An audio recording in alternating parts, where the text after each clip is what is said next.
The views and opinions expressed on all radio shows broadcast on Tom's Radio Toronto are entirely those of the hosts, guests, and callers who are entirely responsible for all show content and do not in any way reflect the opinions of Tom's Radio Toronto or its staff. These broadcasts are presented and made public as entertainment and general information only, in the hope that they will be entertaining and informative to listeners. They are not intended to diagnose, treat, cure, or mitigate in any way any disease or condition, or to promote any specific lifestyle, belief, religion, political affiliation, or other personal practice, nor is the information presented necessarily accurate or verifiable.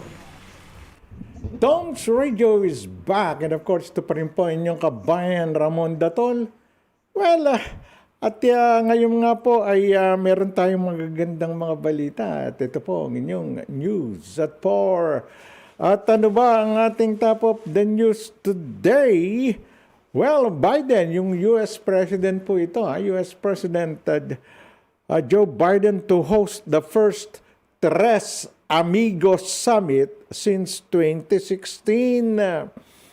Well, Canada, the United States and Mexico are getting the band back together. U.S. President Joe Biden will host Canada's Prime Minister Justin Trudeau and Mexican President Andres Manuel Lopez Obrador at the White House next week, the first gathering of the so-called Tres Amigos since 2016.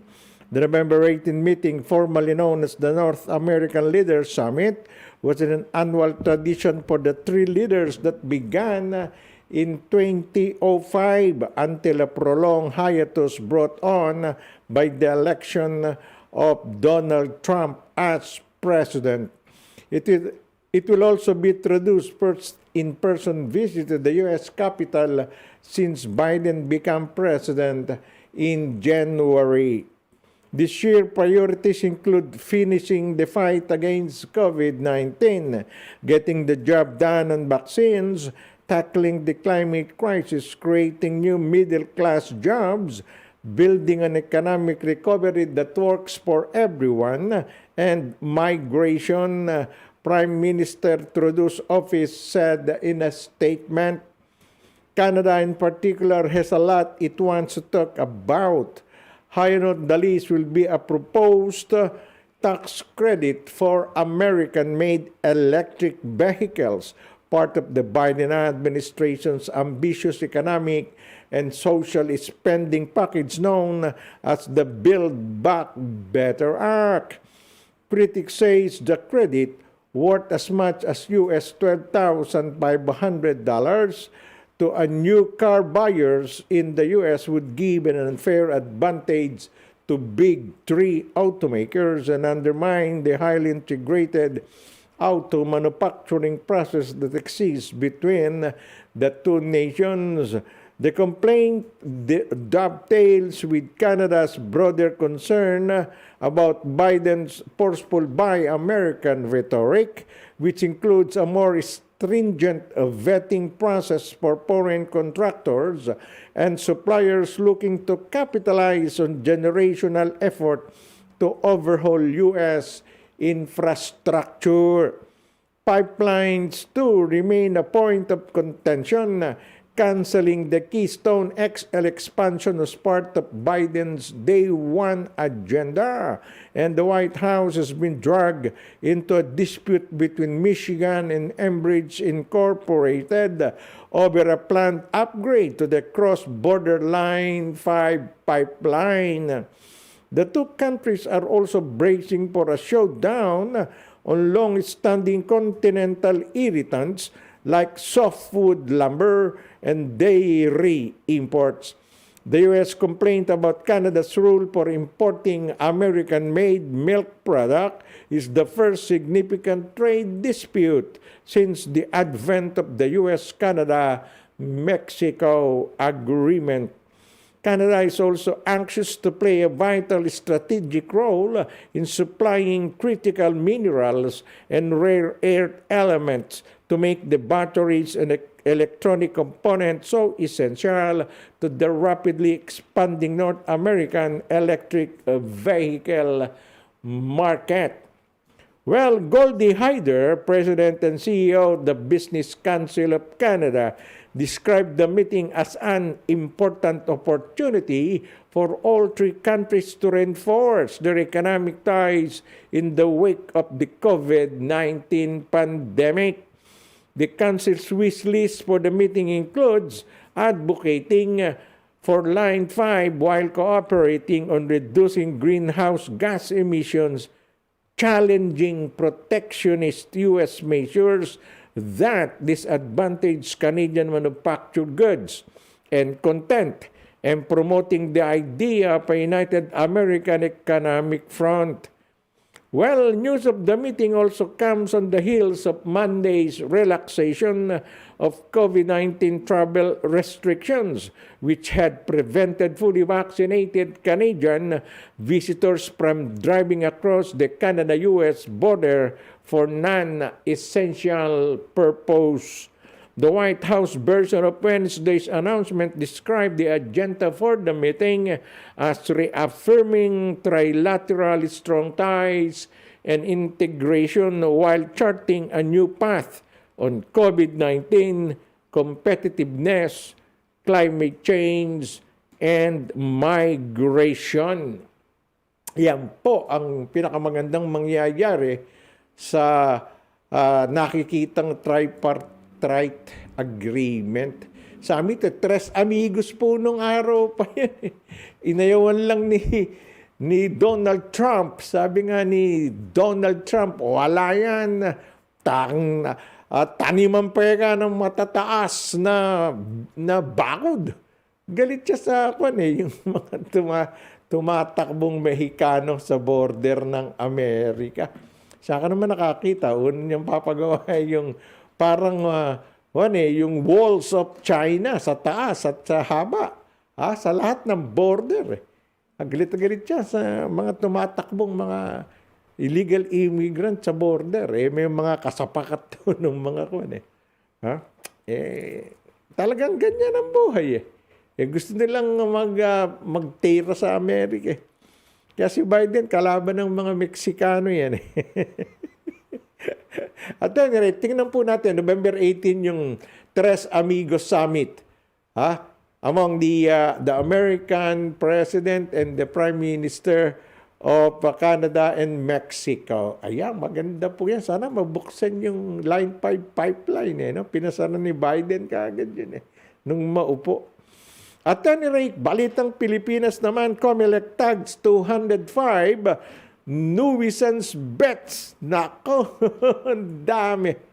At syempre, ang voting hours po starts from 6 a.m. to 7 p.m. Mahaba yun.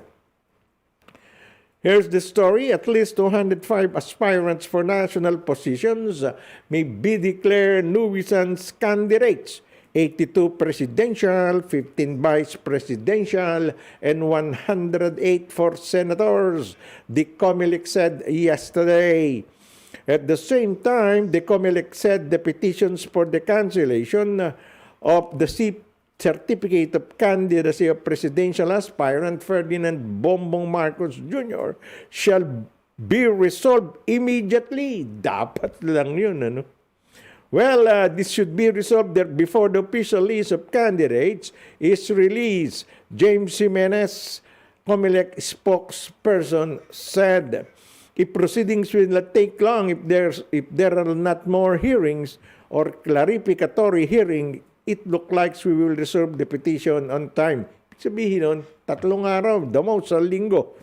We will give the parties only 3 days to submit the respective memoranda. Their pleadings correct. Meanwhile, petitions to declare as nuisance candidates had been filed by the poll body to declare a total of 205 aspirants for national post as nuisance candidate, according to COMELEC Director Eliza Sabile David. David said if candidates did not have a legitimate intention or plan or platform to run, they would be considered nuisance and would be seen to cause a mockery of the election process. Section 69 of the Omnibus Election Code states that the COMELEC may, motu proprio or upon a verified petition of an interested party, refuse to give due course to or cancel a certificate of candidacy. Meanwhile, the voting hours for the May 9, 2022 elections or national and local elections will be from 6 a.m. to 7 p.m. Noon 7 to 5 lang Ngayon, 6 a.m. na. To 7. Imagine 60 million ang voters. Nagpa-registers. More than 60 million. Abay, 110 million ng Pilipinas. Siyempre, mga bata, hindi naman boboto yun. Ito, more than 60 million na nagparehistro. Pupunta ba lahat yun sa botohan? Kaya binigyan nila ng mahaba, 6 to 7. COMELEC Commissioner Marlon Casquejo said, during a briefing of the House Committee on Suffrage and Electoral Reforms, Casquejo said the COMELEC and Bank had already approved the general instruction for the Board of Election Inspectors that will be enforced on Election Day. We don't expect that it will end at 7 o'clock. It will continue until such time all those inside or within 30 meters of the polling places will be catered. We have procedures on that. Ayan na. So, ang election po, 6 to 7 na. Mahaba-haba yun, 13 hours dati, pag sinabi nilang alas 8 ng umaga hanggang alas 5 lang, kaya nagkukumpulan yung mga tao Tulakan. Ngayon, hindi pwede kumpulan Kaya nga natin, mass gathering yun Kaya hindi pwede yun. Kailangan may distance, social distancing. Baka, hindi naman 2 metro, masyado nang mahaba. Yung ganyan lang, yung hindi mo... kasi naman, pag nag-uusap ka at bumahin, di takpan mo ilong mo. Saka pinagsusuot pa rin siguro. Baka magsuot pa sila ng maskara nun ng mask. Face mask sa election, sa botohan. Pero tingnan po natin, palagay ko, baka January, next year, kwan na lang siguro yung hindi naman pilitan pagsusuot ng mask, bahala na si Batman. Di ba, Maricenda? Itong Maricenda ko, tuwan-tuwa na naman. Well, eto pa isang balita. Ngayon ko lang nakita to. Kung may kausap kasi, dami kong kausap sa cellphone na tumatawag dito sa radio. Do not push Duterte to run. Huy, sino ba itong nagsabi na to? Manny Piñol said, yung kumpare ko palang governor na tatakbong senador. Former Agriculture Secretary Manuel Piñol yesterday said he is opposing the call for President Rodrigo Duterte to run for senator in next year's election. Piñol, a longtime associate of the president, said he was wondering why there are people who are insistent on the scheme. Without mentioning names, the former Duterte cabinet member and erstwhile chairman of Mindanao Development Authority was apparently referring to Energy Secretary Alfonso Cusi, president of a faction of the Partido Demokratiko Pilipino, Lakas ng Bayan o PDP Laban, who said that party members have been urging the president to run for senator. Well, sabi nga ni Piñol, let's not push the president to run. Huwag nila itulak, baka madapa for senator. And besides, he has been saying that he was already tired, so let's not push him and let him rest from politics. Tama naman itong si Governor Manny Piñol Umaayo na, huwag na natin pilitin, ika nga. Piñol believed that President Duterte has accomplished a lot as the government's highest official that benefited the Filipino people and the entire country as a whole. Moreover, Piñol said Duterte has a number of allies who are already in the Senate, like Senators Christopher Bongo and Ronald Bato de la Rosa, who can push, or rather, who can push his legislative interest.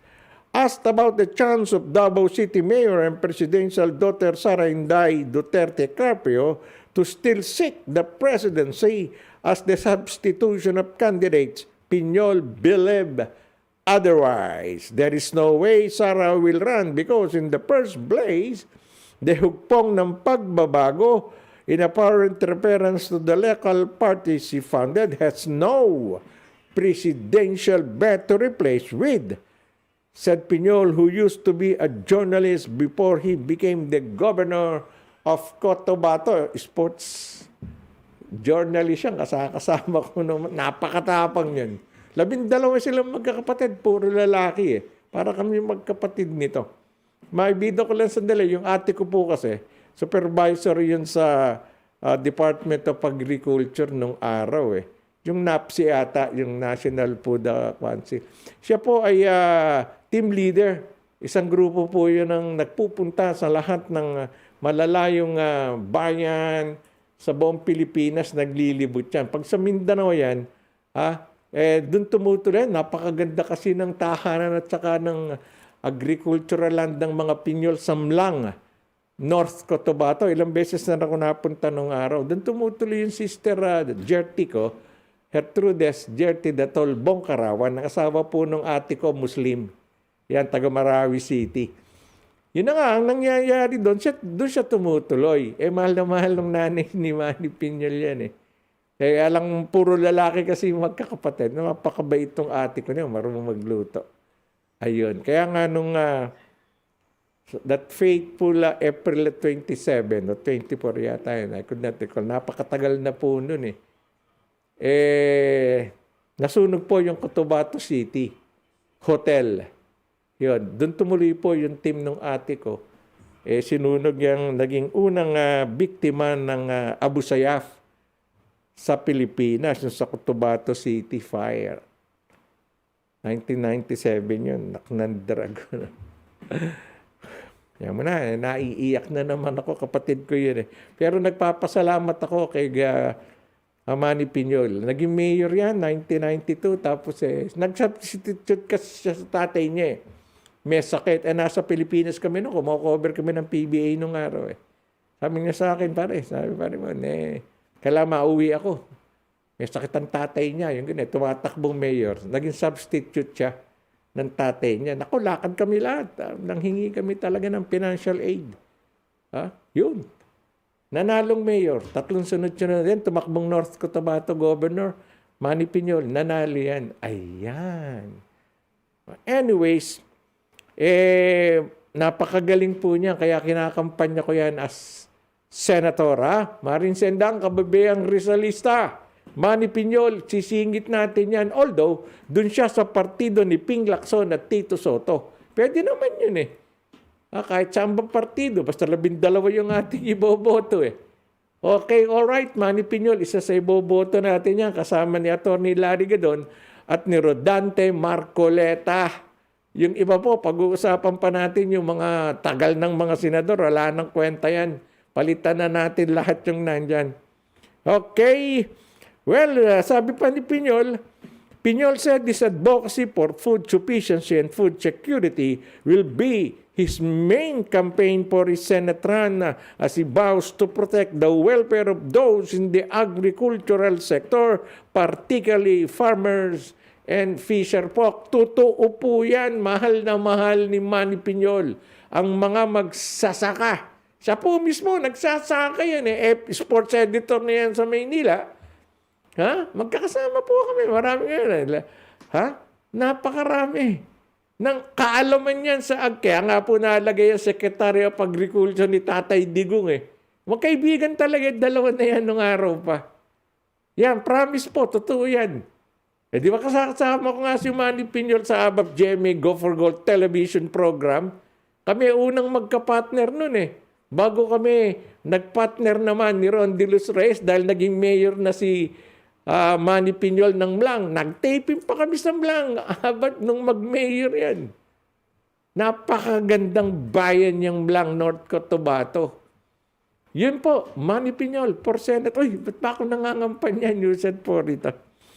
Well, Metro Manila pwedeng maibaba pa sa alert level 1. Wow!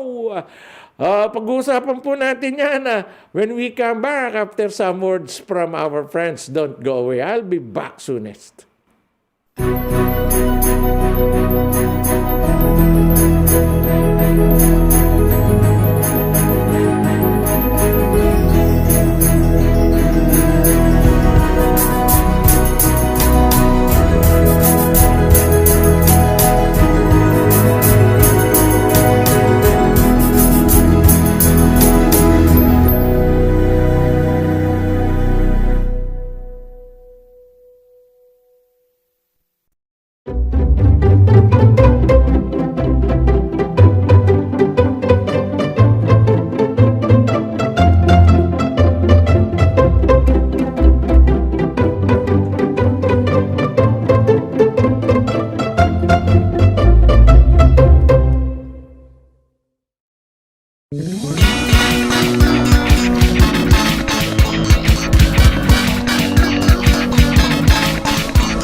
Our company is committed to providing truthful, honest, competent, and result-oriented service through advising and representing our clients in Canada and overseas in a wide range of immigration. We focus on providing support, building dependable relationships, and promoting success. We are dedicated to understanding what results to helping you understand what actions we can take on your behalf.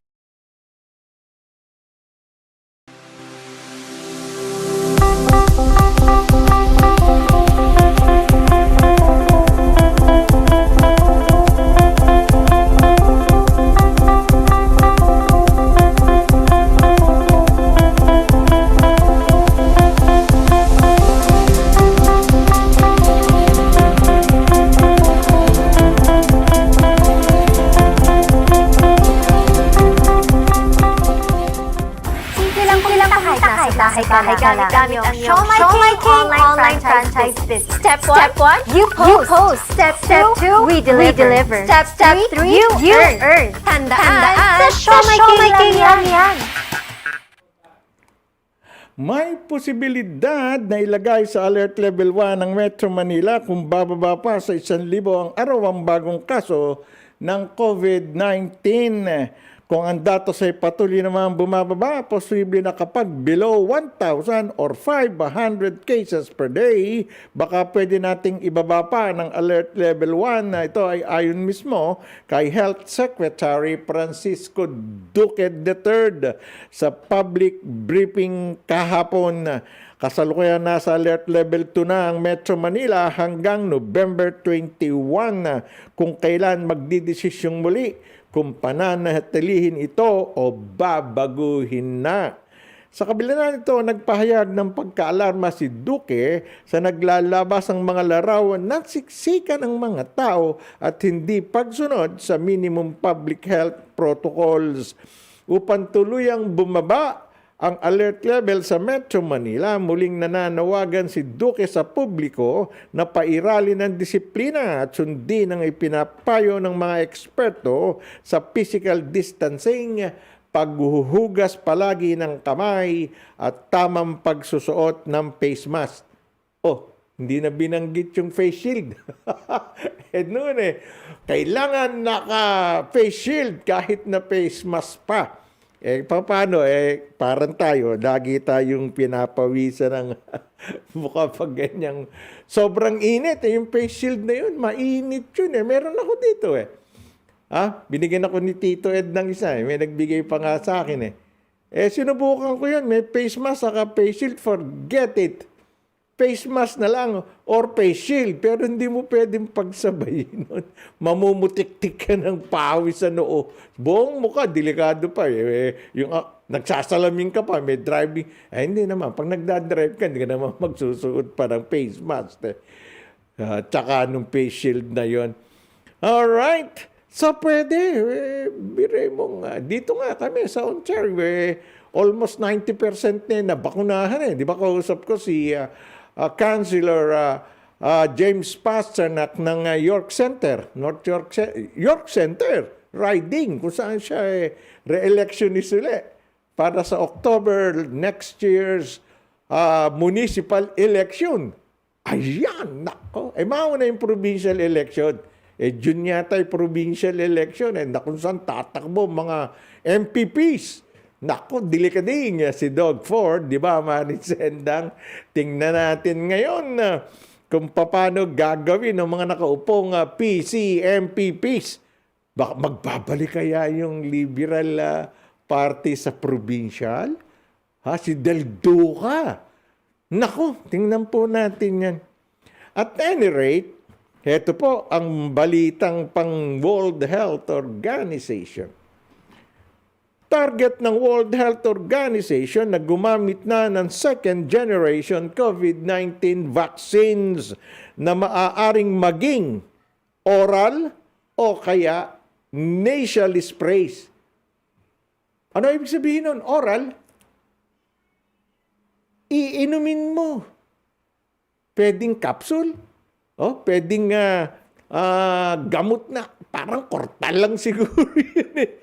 Yung gano'n, Tylenol, yung mga gano'n. Okay, i-spray sa ilong, nasal eh. Yung gano'n. Panggamot na sa COVID.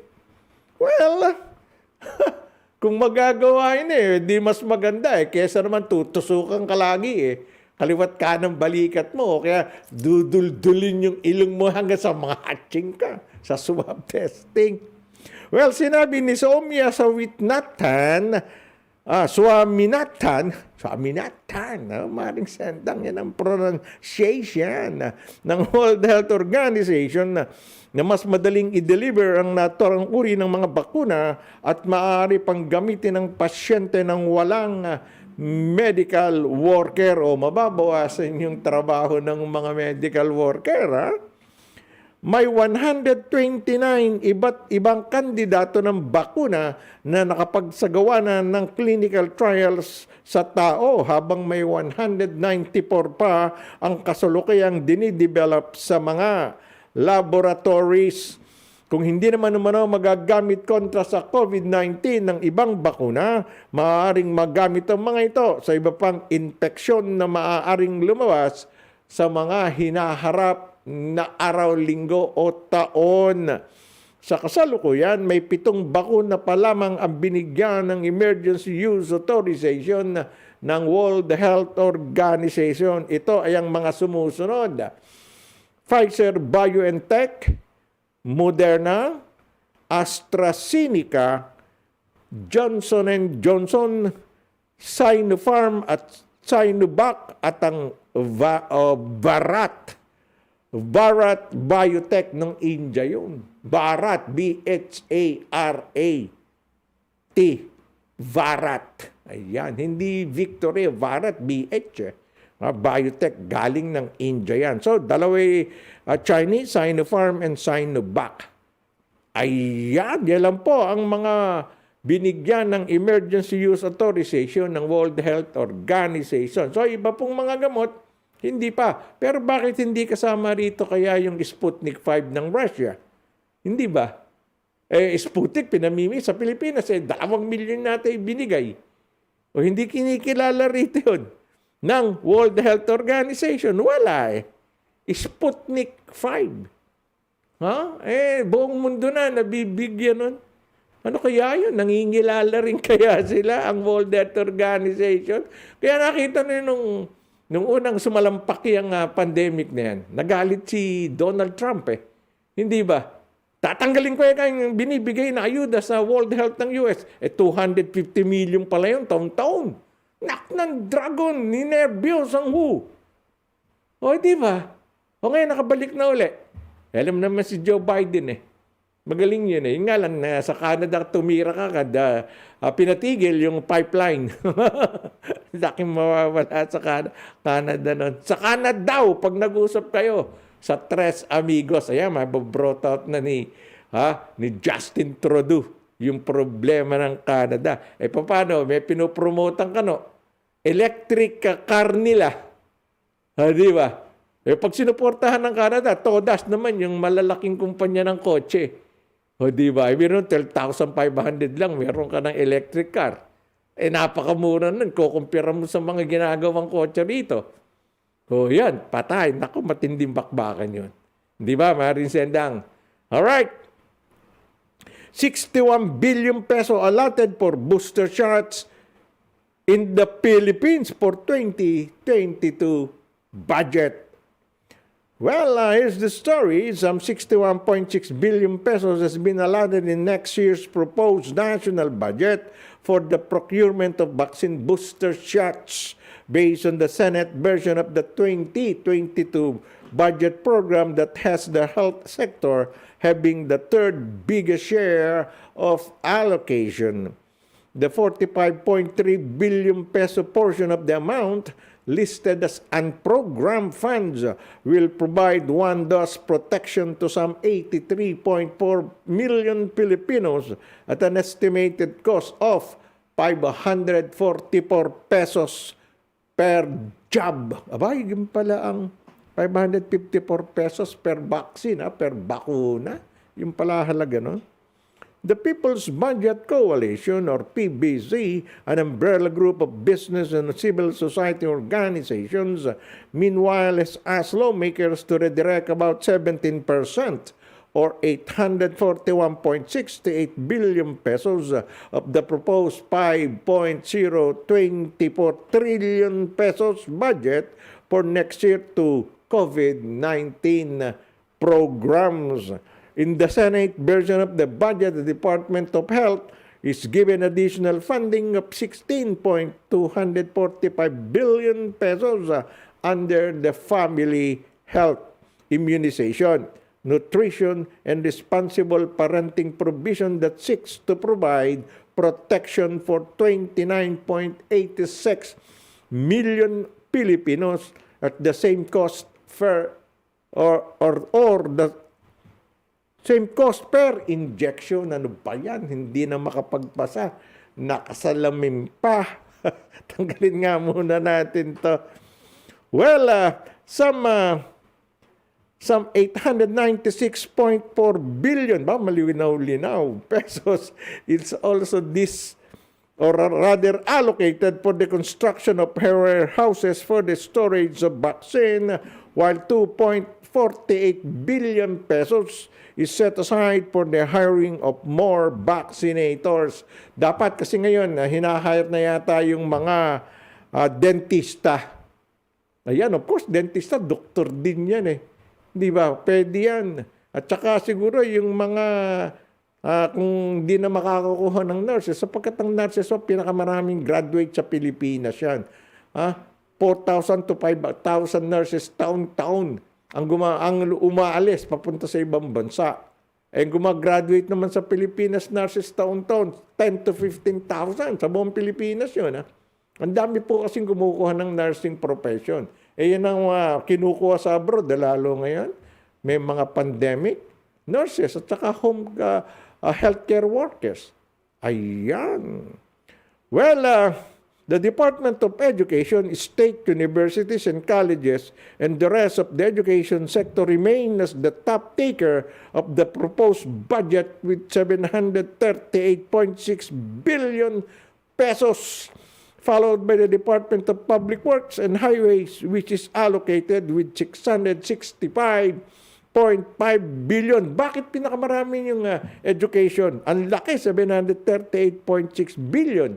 Unang-una po, nilibre na lahat ni Presidente Duterte. Buot nung maupo siyang presidente. Ang mga state colleges, UP Diliman, UP Baguio, kung saan UP, state colleges sa lahat ng mga probinsya. Libre na ng matrikulasyon yung mga bata, yung mga nag-aaral dyan sa koleyo. Di ba, napakagandang ginawa ng Pangulo. Siya lang ang nakapagbigay ng ganun libre. Di po ba? Tapos sasabihin niya, wala nagawa yung presidente. Nakaupo lang. Hindi po. Tumatayo rin yan.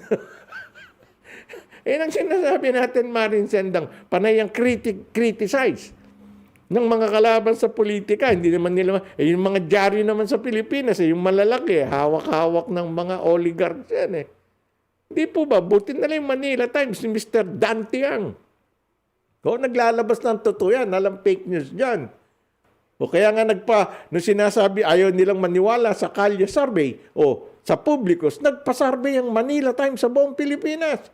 O 68.3% ng mga nag-respond doon sa kanilang 1,500 o 2,004 na na-interview, Bongbong Marcos. O di ba, napatunayan lang sa Publicos Asia, ganun din. Marcos. O kaya siguro, sabi ni Inday, sige, pag si Bongbong ang laging nagtatap, I will run as his vice president. O ayan, nag-resign na. Nagtanggal na siya as mayor. Nabalita na nga natin kanina na. Dumagundong din ang buong Pilipinas sa hiyawan ng mga sumusuporta sa dalawa na yan. Yan ang super tandem ng politics. Para yan ko yung Katniel.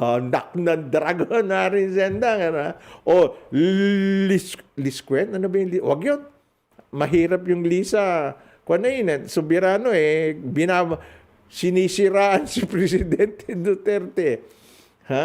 Yun na lang yung alright, okay. Wala nang tandem. Si Robin Padilla na lang at si Mariel Rodriguez. Ayun. Ako gusto kong magsenador yung Robin Padilla. Patay kayo rito. Ang Muslim yun. Muslim brother yan. Nak ng dragon. Ika nga natin. Yun nga, kaya ang taas nga ng binigyan ng malaking budget ang DepEd, Department of Education, yung higher education, libre colleges Ilan libo nag-aaral sa UP, sa diliman lang yun Wala silang binabayaran nagbabayad pa rin niya kahit konti. Pero ngayon, ni konti, wala na O, di ba? Yung mga gumagraduate, galit pa ka sa gobyerno, hindi ka pera ni Duterte yan. Pero ng tao yan, pinag-aaral sa amin. Kundi nga inapurbahan ng presidente, libre. O, di nagbabayad pa rin magulang mo. Sinalipa ka ng katotohanan ng bata ka. Yung bagong graduate ng taga-Tarlac nun, medyo umasiwa ang takbo ng kaisipan Akala niya gagraduate siya ng tuntuwe nga na mga magulang niya Mahirap sila napag-graduate siya, libre. Walang tuition fee. O, ganun din yung mga magsasaka. Libre ang National Irrigation Administration. Nilibre ni Presidente Duterte nung araw ng problema ng magsasaka. Patubig. At patubig. Kahit wala nang inaani, nagbabayad pa sila ng patubig di ba pag ginabaha yung mga farmer, lang inaani, bumabagyo. O ano nangyari? Libre patubig, sabi ni Tatay Digo. O di nagbunye ang mga bansang magsasaka. Yun ang ating sinasabi. Iyon ang porte ni Manny Piñol, ang pagsasaka. Nak ng dragon, magkaroon tayong senador na ganyan. Ayos, babalik ulit ako ng Blanc, North Cotabato. Ayan. At pag nagpresidente si Duterte, dalas ang uwi natin sa Pilipinas.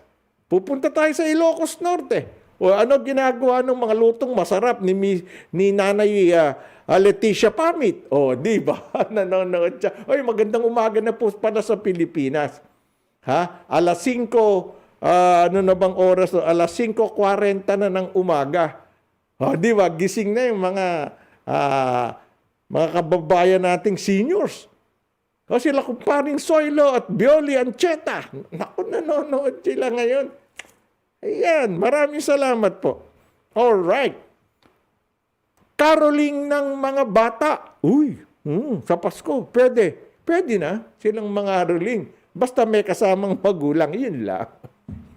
Paano ko ba sakit tuhod ng nanay? Ito po yan. Kinumpirma ng isang opisyal ng Department of Interior and Local Government na pinapayagan na ng pamahalaan ang pangangaroling maging ng mga bata sa mga lugar na nasa ilalim ng Alert Level 2. Pero ayon kay DILG Undersecretary, spokesperson Jonathan Malaya, maaari ng mangarolin ngayong nalalapit na Kapaskuhan ang mga bata pero dapat kasama ang kanilang magulang o ang guardian. Ayan, guardian of the universe. Caroling is allowed under Alert Level 2. So, it depends on the alert level or CQ classification of the area. Under Alert Number 2, 50% ang vaccinated individuals only if indoor. Ay yung caroling, 50% kung vaccinated. 70% if outdoor, sa labas ng bahay. Ayan. O kaya dun sa mga barangay hall, may stage, o pwede na kayang magsayawan. Alam nyo, Pasko, mga barangay sa Pilipinas. Pabaile ni Kapitana. Itong tugtog na to para sa mga taga-barangay, ganito. Di ba? Isang kambeng ang premyo. Marin Sendang. Tatandaan mo ba yan sa Cavite, sa Imos? Ay, nanonood pala ron yung ating mga avid friends dyan. Sila Teresa Mendoza. Alright. Si Chini yun, nag-iba na naman ang pangalan. Naknan Dragon, anak ka nga ni Marin Sendang. Alright. Well, kailangan ding umanong tiyaking nasusunod ang pinaiiral na minimum public health standard kung may planong mga ruling. O di magdala kayo ng mask. Ayan. Hindi na sinasabi yung face shield. At saka huwag kayong tikit-tikit. Ayan. Tikit-tikit siya ng babasahing kanta. Ang babait ninyo, thank you. Yung gano'n. Di ba, Maring Sendang? Ay, si Maring Sendang. Kababayang Rizalista, pwede kayong mga ruling. Ayan. Naku. Ayos kabayan. Ika nga natin. Well, ekonomiya ng Pilipinas kumikikig. Uy, kahit pandemya, sabi ng PSA. Well, babalikan po natin istorya yan after some words from our friends. Don't go away. I'll be back shortly.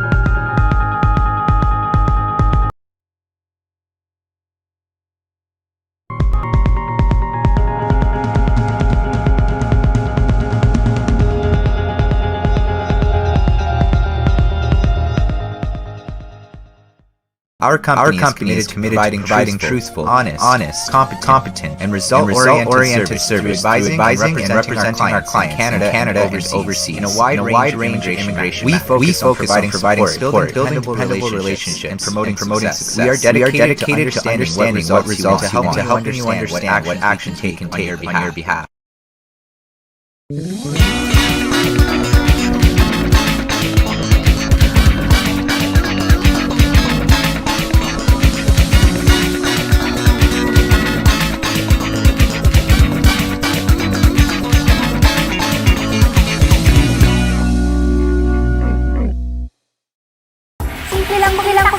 Bahay gamit ang Show My King online franchise business. Step 1, you post. Step 2, we deliver. Step 3, you earn. Tandaan, sa Show My King lang yan. Lumago ang ekonomiya ng bansa ng 7.1% itong third quarter ng taon sa kabila ng isinagawang lockdown. Ngunit wala pa ito sa dati nitong sigla bago magpandemya. Ito ang sinabi ng Philippine Statistics Authority Undersecretary Dennis Mapa kahapon. Sinabi naman ni Socio-Economic Planning Secretary Carl Kedrick Chua ang paglago ng ekonomiya ng Pilipinas nitong third quarter ay isa sa mga pinakamalaking itinala ng ASEAN at sa silangang Asia or East Asia. Aniya, tama ang estratehiya ng administrasyon at malinaw ang resulta. Our strategy was correct. The results are clear, sabi ni Chua. Para sa Ibon Foundation, hindi dapat nagmamalaki ang economic managers dahil ang paglago ng ekonomiya ay walang kasabay na pagdami ng trabaho sapagkat mali ang diskarte nito. Ang ibon talaga, no? Ibon may walang sawang lumipad. Ano, Marin Sendang? Ang Ibon Foundation, laging kaaway ng kahit sinong administrasyon yan eh. O, di ba? Well, we're seeing jobless growth and its pierces, sabi ni Ibon Foundation Director Sunny Africa. Si Africa pa, di naman taga-Philippines siya eh. It's a joke. The strategy is wrong. The results are clear. Ayon naman kay Mapa, nasa 13.32 trilyong peso pa lamang ang halaga ng ekonomiya ng Pilipinas nitong third quarter. Mas mataas man ito sa 12.7 trilyong peso noong third quarter ng 2020. Hindi pa ito nakakabalik sa antas na 14.1 trilyong peso noong third quarter ng 2019. Sabi ni Mapa, lumago ang industriya at serbisyo, ngunit umurong ang agrikultura kung ang kwentan sa produksyon ang susuruin. Bakit nga hindi uurong agrikultura? Lintik ang bagyong dumaan sa Pilipinas. They have to take consideration nung mga natural climate disasters na dumarating sa bansa. Di po ba? Bilo yung ang bagyo, 23 typhoons a year ang dumadaan sa Pilipinas. Kumisa natatapat yan sa bago anihin ng palay, nga nabubulok agad yung mga tanim ng palay eh. Yun ang dahilan po, kaya umatras yung kinikita ng agrikultura. Sunod-sunod ang bagyo, ang hahaba pa, minsan isa, dalawang bagyo, sabay-sabay sa Pilipinas. Ano naman nasasabihin ng Ibon Foundation? Kahit anong gawin ng sinong administration, nandiyan ng Ibon Foundation eh. Kini-criticize, imbis na makatulong kayo, wag na lang kayong magsalita.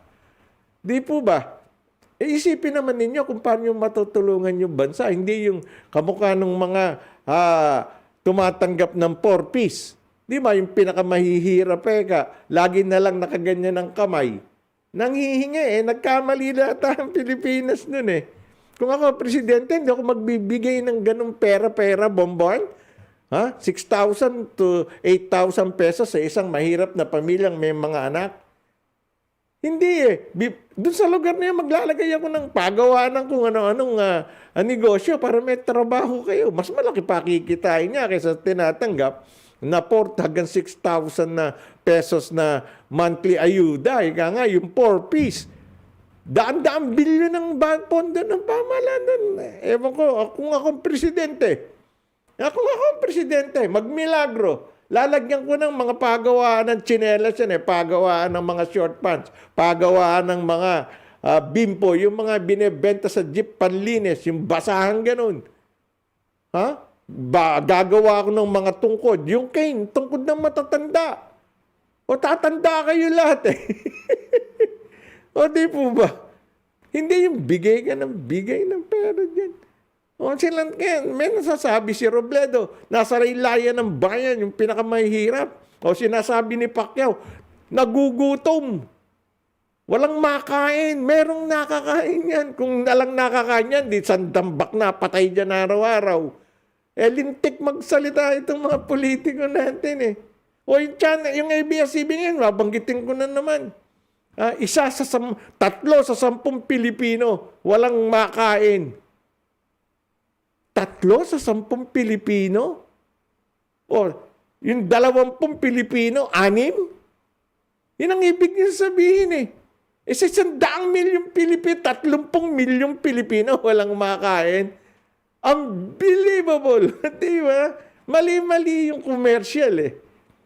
O, para makatawag ng naku, kawawa pala yung mga yan. 3 sa 10 sa Pilipino walang makain. Dagdagan mo ng dagdagan. 10, 100. Ilan yun? 30. Kahit may na ako sa mat, nakukwenta ko yung ganun eh. The truth in advertising, huwag nyo namang pasinungalingan yun. Yun ang ilabas yun, yung totoo. Kaya kuminsan pero wala kuminsan walang mapanood Not just, you have to watch. Well, kaya po yung mga kritiko, yan, ekonomiya, kumikikig pa kahit pandemya. Ibig sabihin, talaga matindi ang bakbak. Kumbaga sa sabong, kumikikig na ganyan. May laban yung manok mo. Di ba? Yan ang mabuti pa yun eh. Huwag lang aayusin nung, ano ba tawag siya, naglalagay ng tari sa manok. Pag binaliktad ng konti yun, patay yung manok mong hawak niya. Kasi hindi tatamaan ng diretso yung kikig na yun eh. Nung araw, mahilig akong manood yan. Nanonood ako pero hindi ako tumataya. Ika nga. Wala eh. Wala naman akong hilig sa sugal eh. Di ba? Kahit anong sugal, wala tayo dyan. Gusto nyo patunayan, pustahan tayo. Wala akong hilig. Balikan natin to. Saan na ba tayo? Sports! Ayan, matagal tayo hindi nag-i-sports. Well, Casimiro, magang tatapusin si Butler. Uy! Sino to? Ito yung Pilipino nating boxer na mayabang eh. Tingnan natin. Mabilis ang laban lang. Ito ang pasaring ni John Real Casimiro sa nalalapit ng laban kontra Paul Butler sa darating na Disyembre 11 sa Dubai. Ang dahilan kung bakit nagmamadali si Casimiro, ang World Boxing Organization Bantamweight Champion, na tapusin ng maaga ang upakan para mapanood naman niya agad ang laban ni WBC Champion Nonito Donaire Jr. Ayong! Magugunitang matagal nang nag-aambahan ng dalawa, ngunit dahil binigyan sila ng mandatory fight ng WBC ay nabulilyaso ang nilulutong tapat ng dalawang matigas at matitibay na Pinoy boxer. Sa ngayon ay nakapokus din sa mandatory bout si Nonito Donaire kontra Pilipinong si Raymart Gaballo. Baka pag natapos yun, si Inoue ang pinag-aagawan nila. Yung pinakamagaling na bantamweight champion sa buong mundo, Japanese, sinang Pacquiao si Inoue. Nako, galing no, napanood ko yun eh. lahat tulog yun nakakalaban, wala pantalo yun. Pero alam mo, si Casimiro, si John Real Casimiro, isa sa pinakamayabang na boxer to na Pilipino, santambakan tattoo sa katawan. Tattoo pa lang, takot nakakalaban eh. Na ating sinasabi. Kung ano ni pinagsasabi kay Donaire, pati yung misis ni Donaire, medyo nabastos ng konti. Kaya umayaw si Donaire ng labanan eh. Ngayon, nagkasundo. Sige, patulugin yung parehas ang kalaban nyo nang kayo magharap. Di ba? Maganda yan. Maganda yan. Curry, humataw ng 50 points. Wow! Tinapos ni Chicago Bulls ang arangkada ng Brooklyn Nets habang nananatili sa itaas ng team standing ang Golden State Warriors na may kartadang 8 win, 1 talo. Binang 50 points kinana. Ang galing. Brooklyn pa. Well, yung ating sinasabi, samantala sa showbiz, John Prats. Si John Dancing Machine Prats. Isa na sa direktor ng FPJs, ang probinsyano. Wow! Isa na sa mga direktor ng sikat na seryeng Ang Probinsyano ng ABS-CBN si John Prats. Ito ay base na rin sa social media post ng Dreamscape Entertainment kahapon para sa inaabangang pagpasok ng actress na si Sharon Megastar Cuneta sa nasabing programa. Sa Instagram, isang litrato mula sa story conference ang nilabas ng producer ng show kung saan makikitang kasama ni Cuneta ang iba pang mga direktor at mga bituin ng Ang Probinsyano sa pangunguna nitong si direktor din na si Coco Martin. Kabilang sa mga direktor aside from Coco ay sina Albert Langitan, Kevin De La Bella, Malu Sibilla at ngayon nga kasama na si John Prats. Sa nasabing story conference ay pinag-usapan kung anong magiging karakter na gagampanan ni Sharon at kung siya ba ay magiging kaaway o kakampi ng bidang karakter na si Carlo Dalisay. Sa kanya namang Instagram post kahapon, ibinahagi ni Prats ang saya ng maging isa sa mga bituin at ngayon ay director na nga ng probinsyano. Alam mo, director naman itong talaga si John Prats eh. Buhat ng mag-asawa yan, nagkaanak. Nung araw, yung show dito nun, Ha? Siya ang dancing machine kasama si Maja Salvador. O yung isang event na pinodos nila Teresa Turalba. Di ba nung araw, kauna-unahan yun? O, kasama namin yun. Dami kong picture niyan. John Prats. Sintangkad ko lang yan si John Prats. At saka si Maja Salvador. Nako, mga bata pa nun. Mga ilang taon na yun. Mga 11 years, more than 11 or 12 years ago. Well, congratulations, John Prats. Pamangkin niya ng isa nating kaibigan dito ng taga Toronto. Kaya nagpupunta rito yan. Itong huling balita, sa araw na to, pintor at pastor naghihintay pa rin sa sinisingil na 200,000 pesos kay Jinky Pacquiao. May utang si Jinky gano'n. Naghihintay pa rin si Pastor Jean Leysa na isa ring visual artist sa sinisingil niyang 200,000 pesos para sa portrait ni Presidential Manny Pacquiao at Jinky Pacquiao. 3 weeks ago nga nang dumalaw si Pastor Jean sa obra ni Nanay Gallery na pag-aari ni Nay Christine Permin bago nagumpisa ang digital program ni Manay Solis, Manay Christy Permin at Mr. Pu sa Take It Per Minute. Ganon ting Martes na kasamang isa pang pintor na si Joe Florendo kung saan naalala niya na may ginawa siyang portrait ng mag-asawang Pacquiao noong 2016. Ikinwento nga ni Pastor na pinakita niya ito sa mag-asawa sa General Santos mismo. At sinabi di umano ni Jinky na pababayaran niya kay Senator Manny ng 200,000 pesos ang 3x4 feet na sukat na portrait. Nakailang beses na siyang naningil pero hindi pa rin siya di umano nababayaran hanggang sa ngayon. Sana raw makasingil siya at mabayaran siya dahil malayo ang mararating ng nasabing halaga pag nakuha niya dahil ang huli siyang dumalaw ay hindi pa siya nababayaran. Ang bahagi ng 200,000 ay ibibigay niya sa simbahan. Nak ng dragon.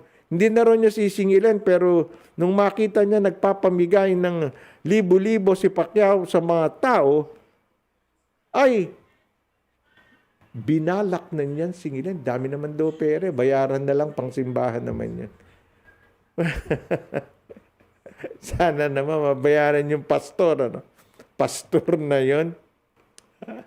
Well, dyan po natatapos ang ating news at at tayo po nagpapasalamat muli sa napakarami nating patuloy na sumusubaybay sa Tom's Radio Toronto. Kami po napapanood nyo over sa aming pong website www.tomsradio.com, sa aming pong Facebook page Tom's Space Radio at ang aming YouTube channel Tom's Radio. Salamat po in behalf of our producer Cecil Araneta and Josie Sla with my partner, the best DJ in the Greater Toronto today, Owen Faxon. Ito po inyong kabayan Mon Datol. Hanggang bukas na muli sa ating Balitang Bayan alas 12 ng tanghali. Magandang hapon sa inyong lahat.